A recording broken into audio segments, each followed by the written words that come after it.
It all started with a single cat. Jason had found it one evening, this tiny, shivering ball of fur, abandoned near a park bench. He begged me to let him keep it. It's just one cat, Liv.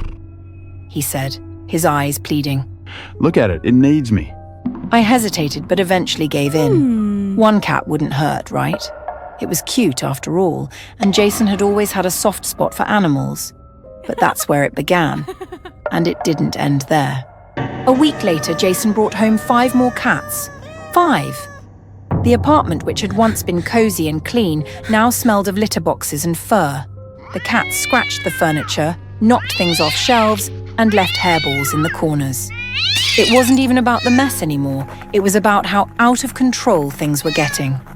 I tried to talk to him. Jason, this is too much. We don't have room for all these cats. He just shrugged, grinning like it was no big deal. They're rescues. They need me. Who else is going to take care of them? I let it go again, feeling guilty for wanting to say no. But deep down, something about it all felt wrong. And soon enough, it got worse. One night, I came home late from work. I stepped into the apartment and immediately noticed something was off. The air felt heavier, the smell stronger than usual. And then I saw it. A large metal cage in the middle of the living room. Inside were rats, dozens of them, squeaking and scratching at the bars, their tiny bodies wriggling over each other. Jason was kneeling by the cage, tossing in old bread, like he was feeding birds at the park. I froze, my heart pounding. What the hell is this? He didn't even look up. They were going to be used for experiments. I couldn't let that happen. My stomach twisted. Jason, this is insane! Rats! You can't bring rats into the apartment! They need me, he said softly, his eyes finally meeting mine. They were wide, almost desperate. No one else cares about them, Liv. You don't understand. I didn't know what to say. He always made me feel like I was the selfish one, like I was heartless for not wanting to live in a zoo. But this was too much. Soon it wasn't just rats. The apartment became a nightmare. Cages, aquariums, scratching posts. Every inch of space filled with something alive. Birds squawked from their cages in the kitchen. Hamsters ran on wheels in the bathroom. I couldn't take it anymore. But Jason, he was lost in it. He barely even noticed me anymore. He spent all his time caring for the animals, talking to them like they were his only family. I tried to talk, to make him see reason, but it was like speaking to a wall. And then he brought home the dog. It wasn't just any dog. It was a huge, wild-looking mutt with matted fur and eyes that gleamed with something I couldn't place. The moment I saw it, I felt a cold fear creep up my spine. It looked dangerous, rabid even. What are you doing, Jason? I asked, backing away from the snarling dog. That thing could kill us! Hey, it's okay. He's fine. Jason said, reaching down to pet the dog's head. It snapped at his hand, but he didn't flinch. He's just scared. He'll calm down once he gets used to us. I couldn't believe what I was hearing. No, this is it. You can't keep bringing wild animals into the house. We're done. But he just looked at me, that same pleading look he always used. He needs me, Liv. No one else would take him. That night, I couldn't sleep. The noise was constant. The birds flapping, the rats scratching, the cats knocking things over. And then I heard it, the soft creak of a cage door opening. My heart stopped. I sat up in bed, straining to hear. There it was again, scratching, scurrying. The rats, they were out. I shook Jason awake, panic rising in my chest. Jason, the rats! He groaned and sat up, rubbing his eyes. Relax, Liv. I'll get them back in the cage. I jumped out of bed, my skin crawling at the thought of those tiny creatures running loose. I grabbed my things and made a decision. Jason didn't argue. He just nodded, too tired to care. He was already trying to catch the escaped rats. I grabbed my bag and headed for the door, but as I reached the hallway, I froze. The dog was standing there, blocking the exit. Its eyes gleamed in the dim light and its lips curled back, revealing sharp yellowed teeth. A low growl rumbled from its throat. Jason! I called, my voice trembling. "Get the dog, now!" But he was too busy with the rats to hear me. The dog's growl grew louder, its muscles tensing. I took a step back, my heart pounding in my chest. I knew what was coming. I screamed, diving to the side just as it snapped at where I'd been standing. Jason came running, throwing himself between me and the dog. The dog sank its teeth into Jason's hand and wouldn't let go. Jason screamed in pain, telling me to run. Through gritted teeth, he said, I'm sorry, Liv. I didn't need to be told twice. I bolted for the door, my legs trembling beneath me. My hands shook as I dialed 911. When the operator picked up, I could barely get the words out. "Help! Please! He's keeping animals. Too many. It's dangerous." I never went back. I didn't want to know what happened after I left. Everything was so exhausted.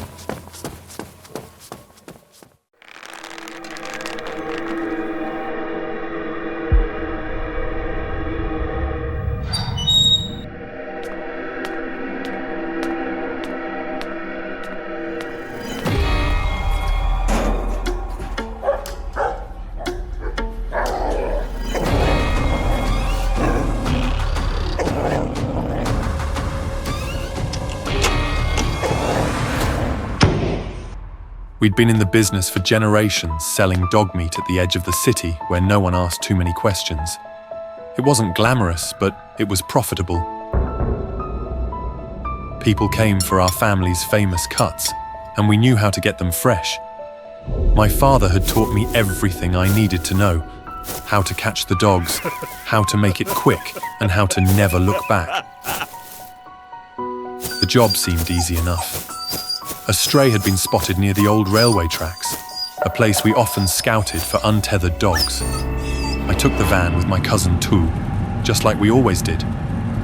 The night was hot and sticky, the kind where the air feels heavy with the promise of a storm.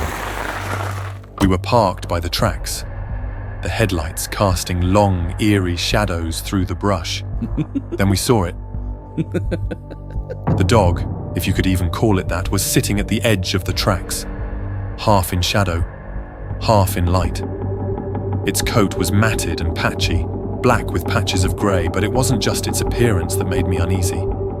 The way it looked at us. Its gaze was intelligent, almost human, but colder. Much colder. That one's big. Tu muttered, tightening his grip on the pole we used for snaring. Might be a fight. Its eyes were locked on me, as if it knew something, as if it had been waiting for us. My stomach churned, but we were too far in to back out. I nodded to Tu, and we moved in. As we approached, the dog didn't flinch or snarl like the others would. It didn't run. It just sat there, calm, its eyes never leaving mine. I threw the loop around its neck, expecting a struggle, but it didn't move. Tu looked at me, confused, but I didn't have an answer. We dragged it back to the car. It didn't put up any resistance. Well, that was easy. Tu said, a grin spreading across his face. But my gut told me something was wrong. Very wrong. Back at the shop, we locked it in the cage overnight. I couldn't sleep. Every time I closed my eyes, I saw those eyes, staring back at me.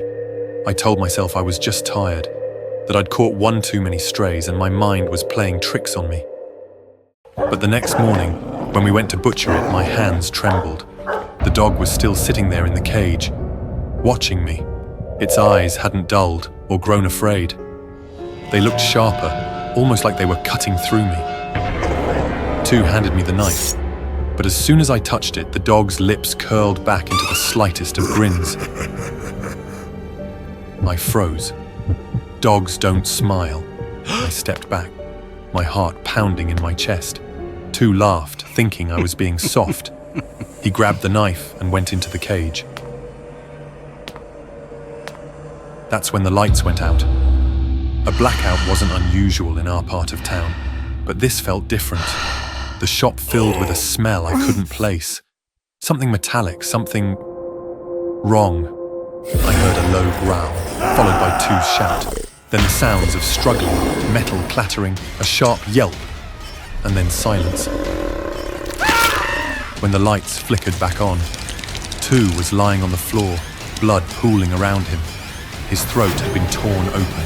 The cage door was wide open, but the dog was nowhere to be seen. My stomach dropped. I rushed to 2, but it was too late. His eyes were wide open, frozen in a mix of horror and confusion. My hands shook as I grabbed the phone, but when I dialed, no one answered. Not the police, not anyone. It was as if the line was dead. That's when I heard it, the slow, deliberate tapping of claws on concrete. I turned around, and there it was, standing in the doorway. The dog, no longer mangy and weak-looking. Its fur seemed thicker, darker, its eyes glowing even brighter. But worse than that, it was standing on 2 legs like a person, its mouth curling again into that unnatural grin. It took a step forward, its claws clicking on the floor. My legs wouldn't move. What are you?" I whispered, my voice barely a tremor. It cocked its head, as if it understood me. Then, it spoke. Not in words, but in a low, guttural growl that echoed inside my mind. "You took them. Now I take you."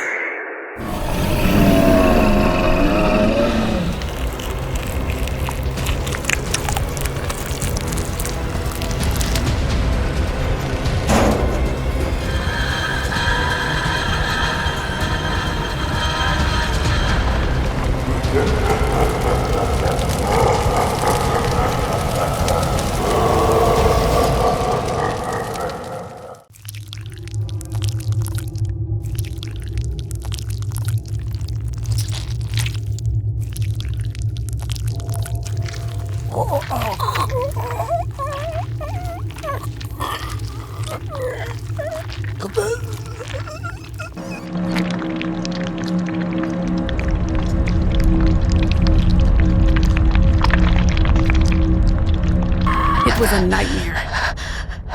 Just a nightmare. I sucked in deep breaths, trying to calm myself, but the lingering terror clung to me, an unshakable sense of dread. Sienna, My mother's voice called from downstairs. take the food out to Rex. Of course, the one task I hated more than anything. Feeding the dog in the garden. My garden. The one teeming with snails and slugs, their slimy trails glittering under the sunlight like some grotesque display. I groaned, but pulled myself out of bed, still shaken from the nightmare. I hated slugs. More than hated, I was terrified of them. Molluscophobia. It wasn't just disgust, it was something deeper. A fear that rooted itself in my bones. An irrational terror that made me freeze at the very sight of their slimy bodies. I grabbed the dog's bowl and trudged outside. The garden was exactly how I feared. Overrun with snails. They were everywhere, clinging to the plants, slithering across the stones. I could barely handle it, but I had no choice. Rex needed his food, and I needed to get this over with. I bit my lip and forced myself to kneel, the feeling of panic rising with every second. Slowly, carefully, I put the dog's bowl down. As soon as I set the bowl down, the snails began to appear, like they were drawn to it. One by one, they slithered forward, their grotesque bodies glistening in the light. I tried to be brave, but the more I pulled off, the slower I became. My hands were shaking and I could feel my skin crawling just from being near them. Then, I felt it, an itch on my arm. I glanced down and my stomach lurched, a snail crawling up my arm. I swatted it away, but before I could react, I saw another one. Then 2, then 5, 10. They were all over me, covering my arms, my legs, creeping up my skin. I screamed, the bile rising in my throat as I tried to shake them off. I could feel them on me, sticking to my skin, their bodies pulsing as they moved. My head spun with nausea, my breath coming in short, panicked gasps. I had to get away. I bolted back inside, slamming the door behind me. My body was shaking uncontrollably, and I rushed to the bathroom, tearing off my clothes and jumping into the shower. I scrubbed my skin raw, trying to wash away the sensation of them crawling all over me. But no matter how hard I scrubbed, I could still feel them, like their slimy trails were burned into my skin. Mom! I whimpered as I emerged, wrapped in a towel. There were snail on me. They wouldn't stop. She looked at me unfazed. You have to use salt. That's the only way to get rid of them. They hate it. Salt, of course. Why hadn't I thought of that? My mother handed me a jar of salt, and I clutched it like a lifeline. The next time one of those things came near me, I'd be ready. That night, I placed the jar of salt on my bedside table, close enough to grab in an instant. I needed to know it was there, ready to protect me. I drifted off to sleep, but it wasn't long before I woke again. This time, it wasn't a nightmare. It was real. I felt it. A snail slowly making its way up my leg. My breath hitched, my muscles locking in place as terror gripped me. I didn't dare move. It inched higher, the cold, slimy weight crawling over my skin. With trembling hands, I reached for the jar of salt. My fingers closed around it, and I hurled the salt at the snail. For a moment, I thought it was working. The snail recoiled, its slimy body shrinking in on itself. But then, it grew. My breath caught in my throat as the snail began to expand, its body swelling and twisting. Its eyes stretched out on long stalks, grotesque and bulging, while its mouth opened wide, dripping with thick, mucus-like fluid. And then I saw it, teeth. Rows and rows of tiny, writhing teeth, emerging from the gooey maw as it gaped wider. I screamed, throwing more salt, but it didn't matter. My legs wouldn't move. My body frozen in terror as its mouth stretched impossibly wide. The last thing I saw were those eyes, gleaming with malice as it lunged forward. And then, nothing but darkness.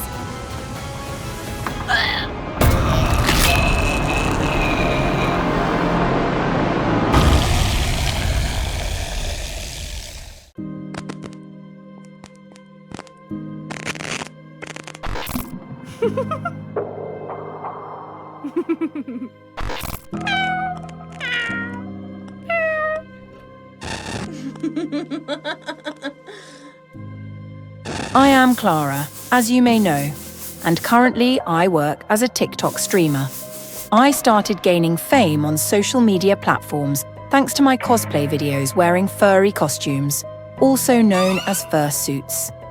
It may seem a bit strange, but the characters I cosplay have a surprisingly loyal and steady fan base. Thanks to the donations they send me during my live streams, I'm able to maintain a pretty comfortable and stable life.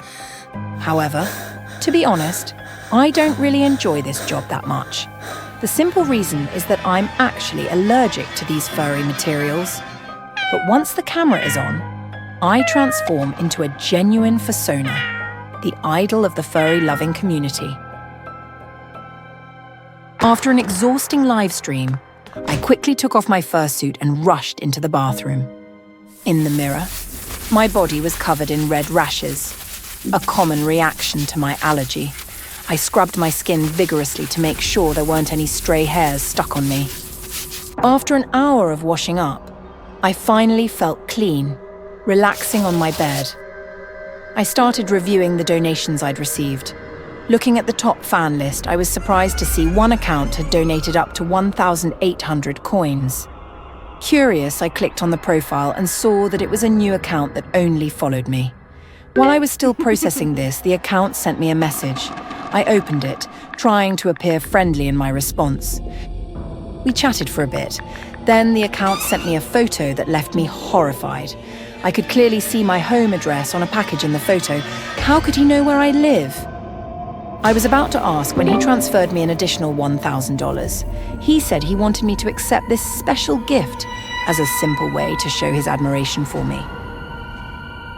I convinced myself to believe his explanation and quickly ended the conversation. The next morning, I found the package sitting outside my front door. I cautiously looked around, but there was no one suspicious in sight. I hurriedly brought the package inside. As soon as I opened the box, a sharp smell of leather hit my nose. Inside was an animal costume made from real Arctic fox fur. A chilling feeling washed over me, making me feel nauseous. I wanted to throw this thing out of my house immediately. Right at that moment, my phone rang. It was that strange account again. I had only just brought the package inside for less than 5 minutes. How could he possibly know? I was sure I was being watched. He sent another message, demanding that I wear the fur suit and go lives that very night. The casual tone of his command made me feel even more uneasy, until I could figure out the identity of the mysterious account owner. I was forced to follow every command he gave, watching each velvety hair move gently in unison, a few strands shedding and drifting in the air. I felt like those hairs would somehow find their way into my lungs and suffocate me. Or perhaps they would pierce my skin through the pores. Horrifying images flashed through my mind, but I clenched my teeth and forced myself to put on the costume. The live stream began, and that demonic account appeared first, as if it had been waiting for me for a long time. The overwhelming smell of leather inside the suit made me feel like I was going to pass out. When the live stream ended, I quickly took off the suit to check my body, but the sight before me filled me with horror. The protective layer I wore underneath seemed corroded, torn, with patches of skin exposed and covered in red rashes. I was certain there was something wrong with this fursuit, or maybe it was infested with some bizarre insect like lice. Panicked, I rushed into the bathroom, desperately trying to scrub every last bit of fur off my body. That night, I couldn't get a wink of sleep, feeling an unbearable itch crawling all over me. The next morning, the red rashes on my skin hadn't subsided. Instead, they had worsened, turning into frightening blisters. I quickly looked for my allergy medicine, only to realize I had already used it all up last night.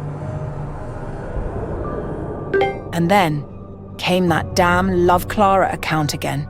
He asked if I had been itching all night. I was sure he knew about my allergy to fur. I was furious and desperate to uncover his identity. Just then, he sent me a video clip, a part of my past I wanted to bury forever. The clip that went viral in the furry community was, in fact, the very same one filmed and uploaded by the bullies from my high school days as a twisted trophy. They mocked my chubby figure and large chest, thrilled to capture my allergic reaction to fur on camera. They took my suffering as their entertainment. It's ironic, but those very clips made me famous. I dropped out trying to escape that school and started streaming to make a living. Now those bullies have come back, trying to ruin my life all over again. The bully demanded that I wear the fox suit and go outside. Fearing he might publicly expose something even more humiliating, I reluctantly obeyed. I walked, keeping an eye on my surroundings, trying to rush to the pharmacy as quickly as possible. After finally buying allergy medication, all I wanted was to get home, wash up, and get rid of the itching all over my body. But just then, a crowd surrounded me. Cameras pointed at me from all directions, scaring me as people's faces lit up with excitement, each one shouting my name, claiming to be a fan, asking me to perform for them. I wanted to run, but I knew this had to be part of the bully's plan, and he was probably hiding somewhere within the crowd. So, I had no choice but to stay and start dancing as they requested. I could feel the blisters on my body bursting one by one. The itchiness faded, replaced by a burning, stinging pain. I stood there, dancing endlessly like a soulless puppet, feeling no pain, no exhaustion, because in front of me were my genuine fans. Without their love, I had nothing left. I danced until my body could no longer stand, and the shadows closed in around me. When I regained consciousness, I found myself lying in a hospital bed. I tried to take off the fur suit, but I couldn't. The costume had fused with my raw, damaged skin. Each strand of fur seemed to be growing directly from my flesh. I had become a real furry.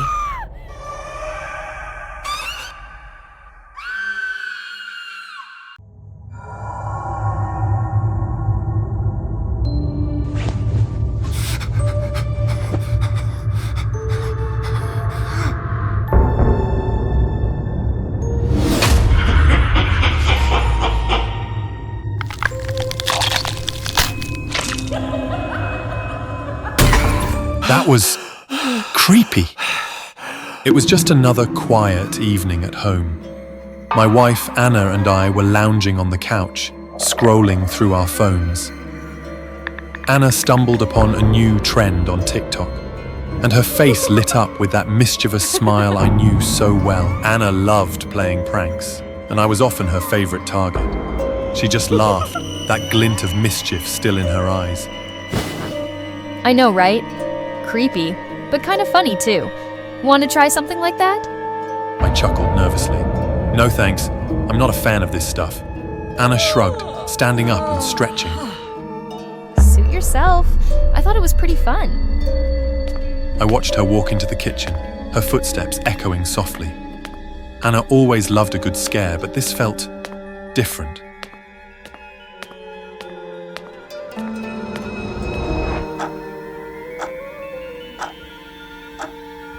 As the evening wore on, I settled back into my chair, trying to focus on a book. The house was quiet, and I found myself glancing up every few minutes, half expecting Anna to jump out and startle me. But she didn't. The silence stretched on, almost unnaturally so. I got up, deciding to find her, and suggested we watch something light before bed.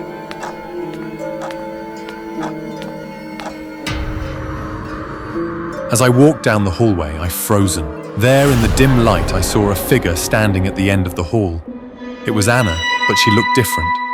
Her posture was rigid, her face partially obscured by her hair.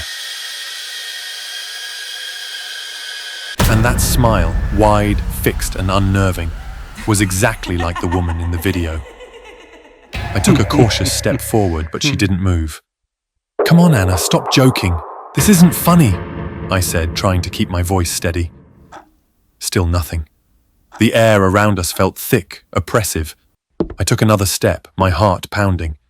"Anna, please, you're scaring me." Then she moved, not towards me, but slowly down the hall. Gathering all the courage I had left, I followed her, my footsteps echoing in the quiet house. When I reached the top of the stairs, I saw the bedroom door ajar. I pushed the door open slowly. Anna stood in the middle of the room, her back to me. Her shoulders were tense and her hands were clenched into fists at her sides. "Anna, please, stop this. You're really scaring me," I pleaded, my voice barely a whisper. She turned slowly, her movements unnaturally stiff. Her eyes. I've never seen eyes like that. They were hungry, predatory. I stumbled back, my heart racing. "Stay away! Please, stay away!" I shouted, panic flooding my chest. But she kept coming, that smile never wavering. I turned and ran. I bolted down the stairs, my mind a whirlwind of terror. I had to get out. I stopped dead in my tracks as I heard a noise from the yard. I didn't want to look, but something compelled me to move towards the back door, leading to the yard. In the darkness, I saw Anna standing there, her back to me again. But what made my blood run cold was what she was holding in her hands. A dead rat. Anna bent down and took a bite out of the rat's corpse, blood and fur splattering everywhere. I watched in horror as the scene unfolded, my stomach churning. She looked up, her eyes bloodshot, and that smile, wider than ever, with blood dripping down the corners of her mouth. I couldn't stay here. I couldn't face whatever this thing was that wasn't Anna. Without hesitation, I turned and bolted out the front door. My hands were shaking so badly I could barely turn the knob. When I finally got the door open, I glanced back. Anna stood there in the doorway watching me, that smile still etched on her face. I didn't wait any longer. I sprinted out into the night, my breath coming in ragged gasps. I didn't stop until I reached the car, fumbling with the keys in my pocket. As I started the engine and sped away, I glanced in the rearview mirror. She was standing there in the doorway, her silhouette stark against the light. And that smile, that terrifying, unnatural smile. I don't know what happened to my wife. I don't know if she was possessed or if it was some prank gone horribly wrong. All I know is that I can't go back. That smile burned into my memory, haunts me every time I close my eyes. And the worst part is, I can't stop smiling.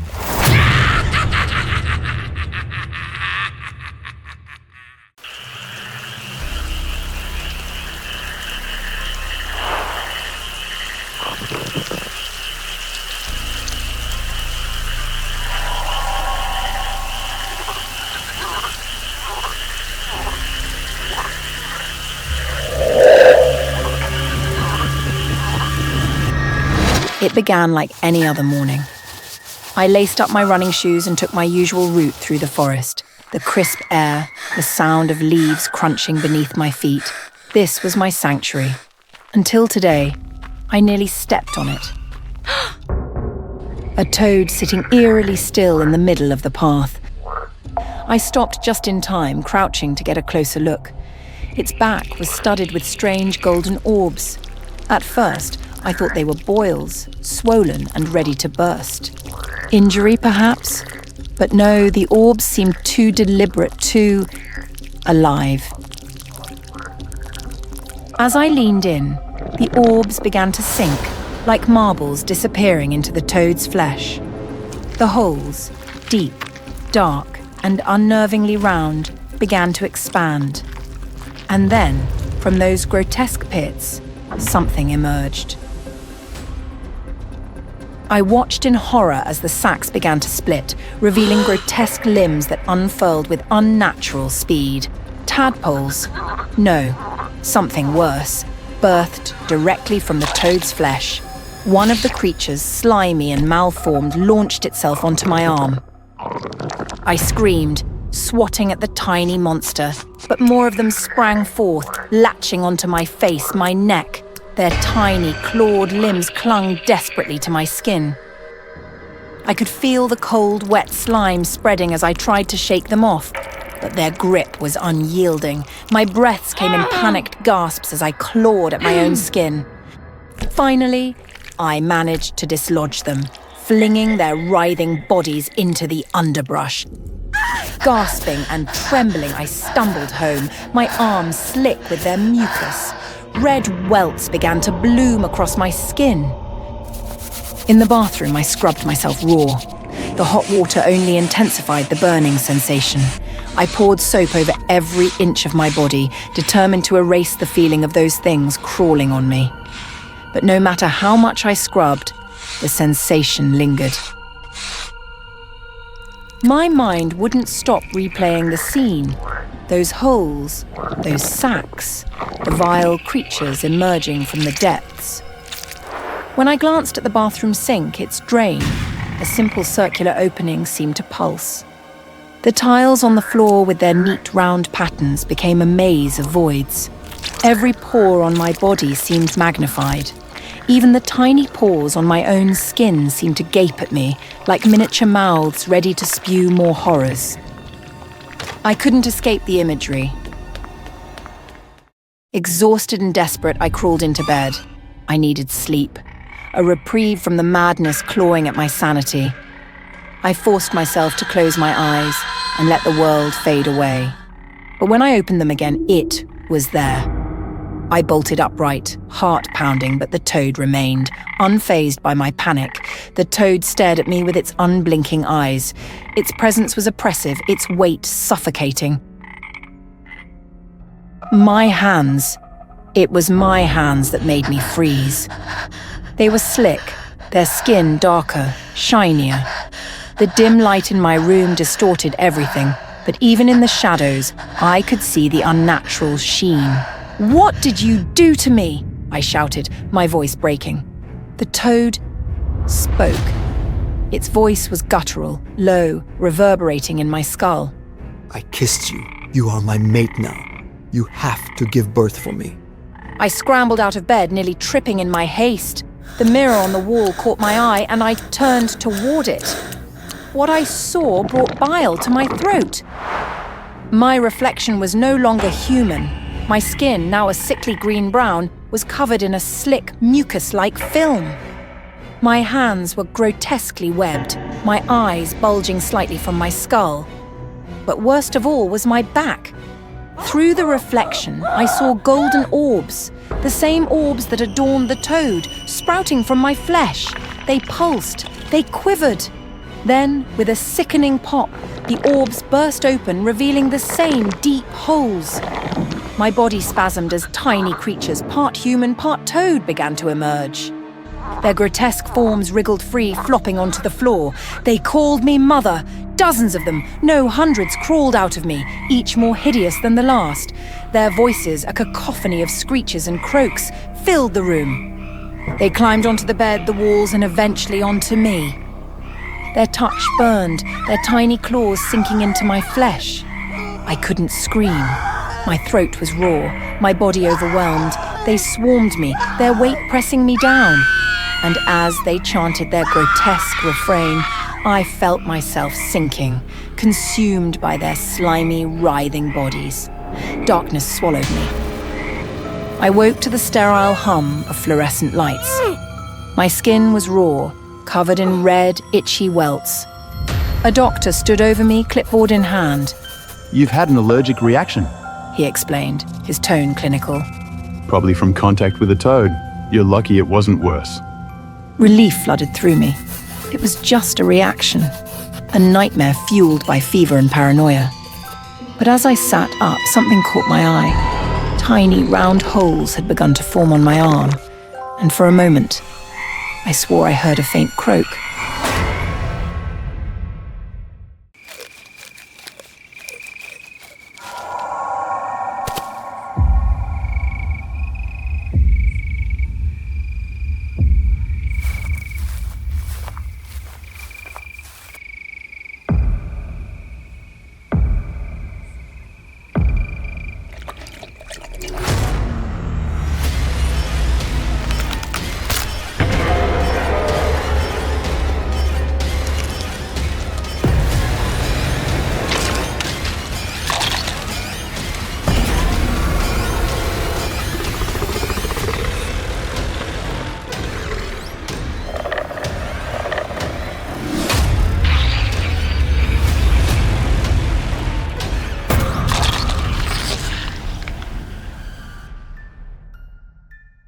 This is my first night shift at G-Zoo.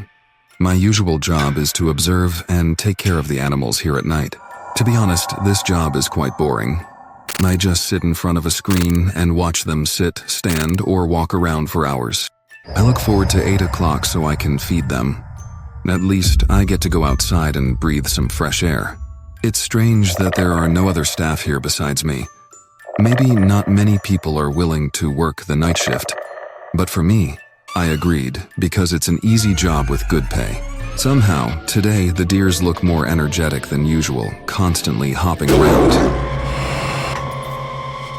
Hey Tiger growled and the camera No 8 went off, startling me a little. It's probably hungry, time to feed them. Both my hands are carrying heavy buckets of meat. I take the food to the tiger and toss them some red meat. But the tiger just lies there, not even bothering to eat. I get closer and see the tiger lying on its back in a strange position. I smell the stench of blood and start to feel uneasy. I try to stay calm, but it's too dark to tell if the black stripes on its skin are blood or not. Then I notice small bite marks on its lower belly. Suddenly, I hear the sound of banging on the enclosure door and the screeching of the gorillas. I immediately run over, thinking the situation there might be more serious.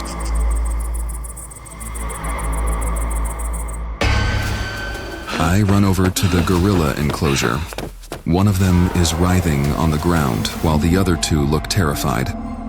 I approach the cage, open the door, and step inside. The writhing gorilla starts to mutate, growing 2 sharp legs on either side of its back, like spider legs. Its teeth are razor sharp, and its green eyes gleam with madness. Then it lunges at me. Fortunately or unfortunately, another gorilla jumps over and takes the bite from the mutated gorilla instead of me. I stagger back, in shock and unsure of what to do. The bitten gorilla starts to mutate as well. Its body swells unnaturally, and its limbs sprout extra fingers with long, sharp claws. The sight is nightmarish. Seeing the madness in the gorilla's eyes, I knew I was facing something far beyond my control. I quickly run out of the enclosure, locking it behind me. The mutated gorillas rush to the door and trying to grab me, but I step back, just in time. Their strength is no joke. This enclosure won't hold them for long if they keep ramming into it like this. When I first saw the tiger lying there, I sensed something was wrong, but I never imagined things would get this bad. I realize I can't handle this situation alone. I need to report this to Dr. Morgan. I never thought this job could become so horrifying. The sounds of banging and screeching behind me and the haunting green eyes make me feel like I'm trapped in a horror movie. I burst into the lab, breathless and desperate. Dr. Morgan, the gorillas, they've escaped. Dr. Morgan looks up from her work, her face pale. We need to act fast. The vaccine isn't ready, but we can slow the mutation process. We grab as many vaccine vials as we can and head out into the zoo. The plan is to inject to the animals and hope for the best. But as we step outside, the scene that greets us is a nightmare. The animals have escaped their enclosures, and their mutations are more evident than ever. The giraffes' necks twist like snakes. The limbs of the crocodile became larger, sturdier, and elongated, making it move faster. From both sides of the elephant's neck, tentacles of an octopus began to sprout, moving eerily through the air. The gorillas are the worst. They move with terrifying speed and agility, their eyes gleaming with malevolent intelligence. We split up, trying to cover as much ground as possible. I head toward the zebra enclosure, hoping to inject the vaccine into them before they mutate further. The zebra's stripes swirl into chaotic patterns, their bodies twisted and contorted. I give an injection to the first zebra, hoping the vaccine will take effect quickly. But as I move to the next one, I feel a sharp pain in my leg. I look down and see a deer who has mutated with its claws digging into my skin. I scream and kick it away, but it is already damaged. I can feel the mutation process starting. I inject myself with a dose of the vaccine, praying it will work.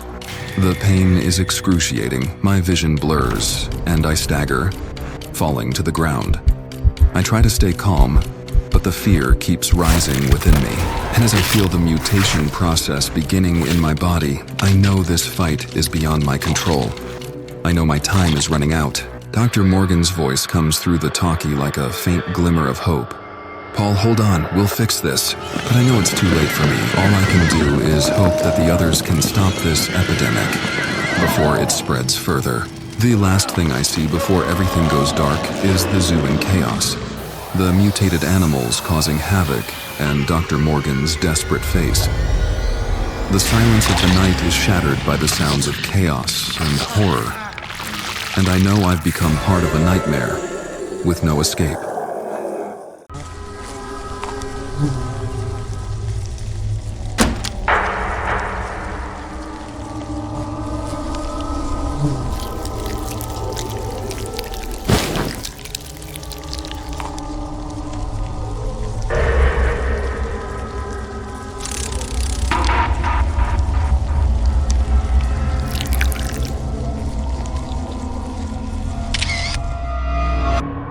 When I matched with Shelby, I thought I'd found someone truly special. We met on a Bumby dating app, just your typical swipe right kind of place. Nothing about her profile screamed bug lover, which was a relief. See, I've always had a deep, gut-level fear of insects. Instant panic. Shelby seemed perfect, and after a week of talking, I was hooked. So, when she suggested we meet in person, I pushed my fear aside and said yes. It was just one irrational phobia after all. What could possibly go wrong? On our first date, Shelby brought along a companion. A Madagascar hissing cockroach that she introduced with a gentle smile. She stroked its shiny black-brown shell as though it were a kitten. This is Manny, she said, extending the roach towards me. I smiled, swallowing my surprise. A roach as a pet felt a little unconventional, but I couldn't deny her passion. She was different, unique, and I was intrigued. I like roaches because when they crawl on my arms, they tickle me. She murmured, running her fingers down Manny's back. And when I hold them, they make me feel happy. Her smile widened, and she tilted her head toward me. Want to try holding him? You might find it addictive. I tried not to let my discomfort show. Shelby was special, and if she found joy in these creatures, who was I to judge? Tentatively, I held out my hand. But before I could muster the courage, she retracted Manny with a knowing chuckle. Maybe later, she teased, her eyes sparkling. The evening flowed, and before I knew it, she was inviting me to her home. She said it was close by and, well, the night was young. I was curious, a little smitten, and before I could talk myself out of it, I agreed. Shelby's house was small and tucked away down a narrow, dark street. I followed her in, and the moment we stepped inside, I noticed something peculiar.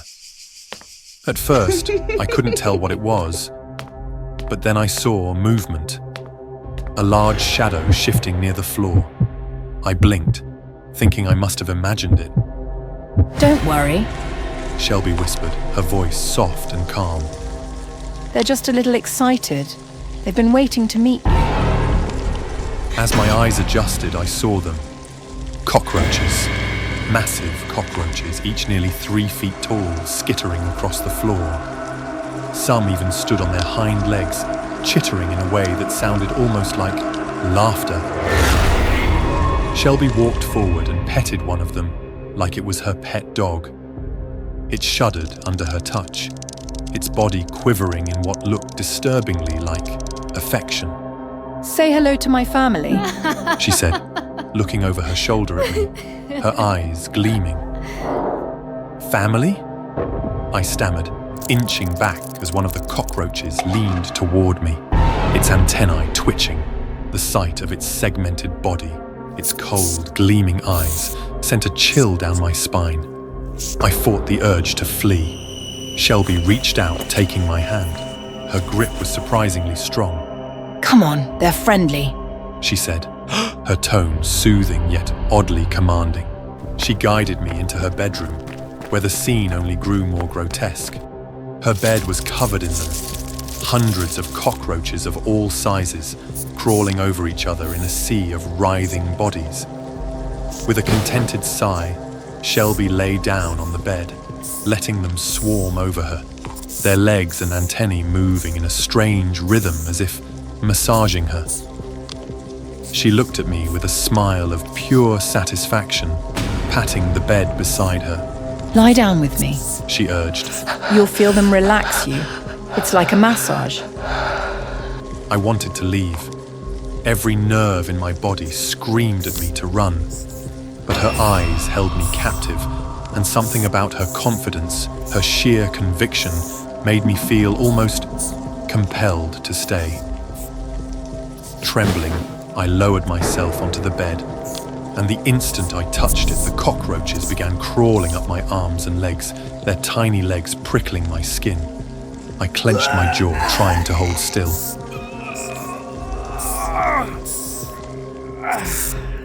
Shelby took my hand, her touch warm and reassuring.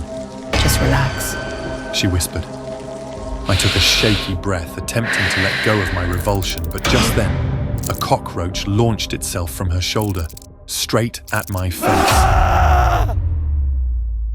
When I came to, I was no longer lying down. My arms were stretched above my head, bound tightly to the wall, my feet dangling off the floor. I tried to scream, but a sticky substance covered my mouth, muting my voice. Shelby stood across from me, clapping her hands in delight. Oh, you're awake! Welcome to Shelby's amazing cockroach show. My mind reeled as she put the helmet into the roaches, then grinned like a showman ready to begin an act. For our first trick, She announced. we're going to launch Manny here through a hoop of fire, right onto our star. Ron! No! I tried to scream, but it came out as a muffled grunt. I watched in horror as she placed Manny, the giant cockroach, into the cannon, lit a small flame in front of it, and with a loud boom, Manny shot through the air, passing through the ring of fire and landing on my face. Its legs scratched my skin as it clung to me, its cold, slimy body pressing against me. Shelby laughed, a wild, gleeful sound. Let's see how many more we can fit. One by one, she loaded cockroach after cockroach into the cannon, firing them at me with sadistic glee.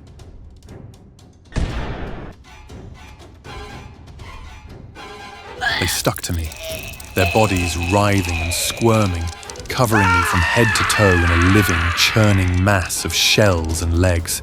I felt something sharp, a bite, followed by another. A strange warmth began spreading through me, a sickening, feverish heat that made my skin crawl even beneath the roaches. My vision blurred as Shelby's laughter filled the room, and a voice echoed in my head, repeating her words from earlier. Welcome to my family.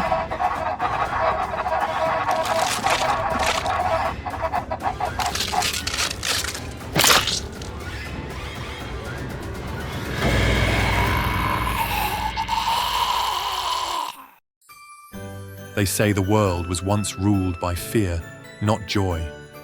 Before Christmas became a time of celebration, it was a season of terror. Winter nights were longer, colder, and filled with the dread of monstrous creatures. Bipedal reindeer, with fur as black as the void, twisted antlers like thorns of hell, and eyes glowing red as embers. These were no ordinary reindeer. They didn't pull sleighs, they rode them, and their sleds weren't loaded with gifts of cheer, but with the tormented souls of the damned, cursed to drag the reindeer through the skies, screaming into the frigid night.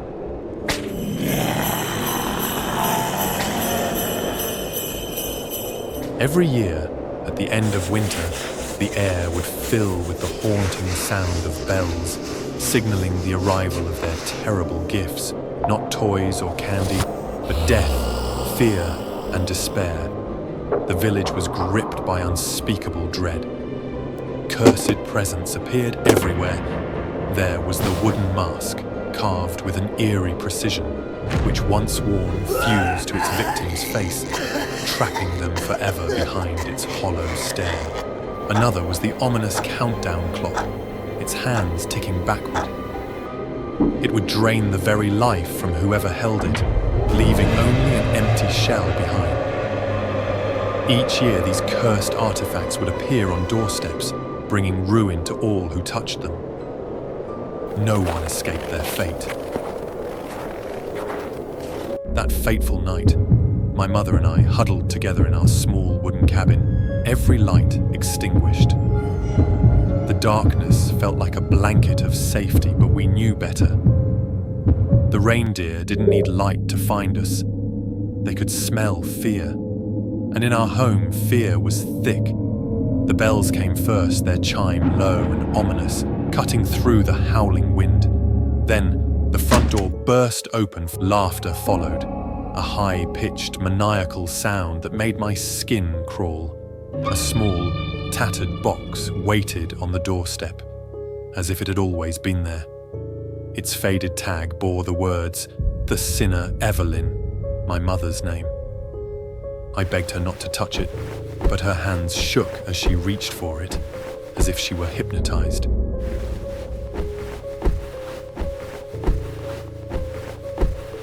Inside was a threadbare doll.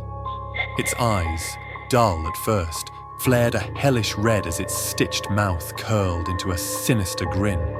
My mother's body seized violently.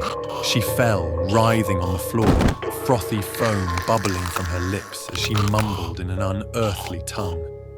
Her only sin was raising me alone. Yet for that, she was condemned to a fate worse than death. Before I could scream, they came. The monstrous reindeer seized her, dragging her to their sleigh. She became another cursed soul bound to their infernal sleigh, leaving me alone with the cold and the fear. Desperate and enraged, I grabbed the nearest thing, pine cones scattered near the hearth, and hurled them at the creatures. To my shock, the reindeer shrieked, their movements becoming erratic. They scratched at their fur as if trying to rid themselves of some unseen torment. One by one, they stumbled and retreated into the night, their howls of pain echoing through the frozen air. It wasn't until later that I realized what had happened. Pine. These monsters were allergic to it. The scent, the texture, it weakened them. And so, I began to prepare. For an entire year, I worked tirelessly. My family had always been woodworkers, and I knew the forest well. I harvested pine, crafting weapons and traps. I forged a plan, waiting for the next winter, the next chance to avenge my mother and end the reign of these beasts. When the time came, I stood at the edge of the pine forest, wooden sword in hand and a sack full of pine cones slung over my shoulder. I called out to them, taunting them, daring them to face me. They came, as I knew they would. The bells tolled, the sky darkened, and the ground shook beneath their heavy steps. The lead reindeer, its antlers larger and more twisted than the rest, bared its jagged teeth and charged. I ran, leading them deep into the forest where the air was thick with the scent of pine. I ducked behind a large tree, holding my breath as the creatures slowed, their heads swinging wildly, unable to find me. From the shadows, I struck. With a single thrust of my wooden sword, I jabbed it straight into the mouth of the lead reindeer. Its body collapsed, its death cry piercing the night. The others hesitated, disoriented and vulnerable. I hurled pine cones at them, watching as they thrashed and stumbled, their strength waning. One by one, they fell. When the dawn broke, I emerged from the forest victorious. I had captured the surviving reindeer, binding them with ropes infused with pine resin. They would no longer bring death and despair to my village. Instead, I repurposed their sleigh. I filled it with gifts, dolls, sweets, and books I had crafted over the year, and rode through the village, delivering them to the homes of those who had lived righteously. I urged the people to embrace kindness and generosity, for these virtues were invisible to the reindeer. And so, Christmas was born, not as a time of fear, but of joy and giving. Each year I return with my sleigh, pulled by the subdued reindeer, their savage instincts kept in check by the scent of pine that lingers on my sleigh's reins.